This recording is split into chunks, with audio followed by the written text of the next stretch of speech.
আমরা স্পষ্ট বলেছি জুলাই নিয়ে মুক্তিযুদ্ধের মতো আরেকটা চেতনা আমরা হতে দিব না, মানে না। মুক্তিযুদ্ধের নামে কি করা হয়েছে?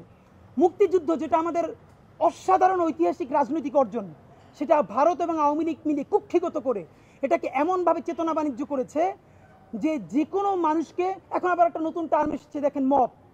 শুধু একটা কথা আপনাদেরকে মনে করাই দেই, যেই ফ্যাসিস্টরা, যেই আমলারা, যেই পুলিশেরা নির্বাচনে ভোট ছাড়া নির্বাচন শুধু হয়েই দেয় নাই, সুবর্ণচরে আমার বোন ধানের শীষে ভোট দেওয়ার কারণে 3 সন্তানের জননী, তাকে ধর্ষণ করা হয়েছে।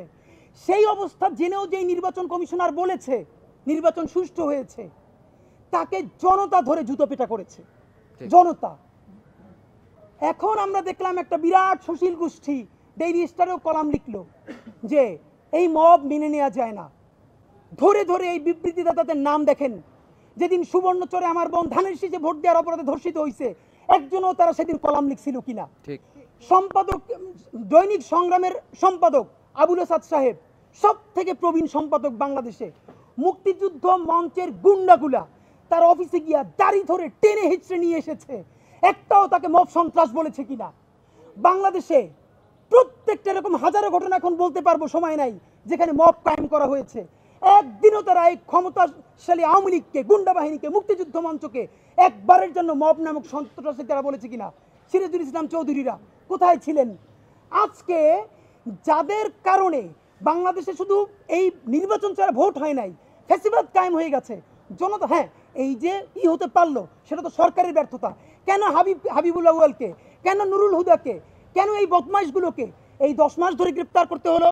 আপনি কেন 10 মাস আগে গ্রেপ্তার করেন নাই? তাহলে তো তারা জনগণ খুঁজেও পাইতো না, জুতোও পেটা করতো না। আপনি অবস্থা রাখছেন এমন ভাবে, আবার ধরেন তাকে যদি গোয়েন্দা দিয়ে আগেই ট্রেস করে গ্রেপ্তার করে ফেলতো, তাহলে তো জনগণ ওখানে তারা খুঁজেও পাইতো না। এই সরকার চাচ্ছে এইরকম কিছু বাজে মেসেজ যাক। বাজে মেসেজ গেলে জুলাইয়ে মব হচ্ছে, ডেইলি স্টার, প্রথম আলোতে প্রচুর কলাম হবে, সুশীল প্র্যাকটিস হবে, এরপরে আমাদের মূল স্পিরিটকে নষ্ট করে দেওয়া হবে। এই সমস্ত দায় সরকারের। কিসের মব?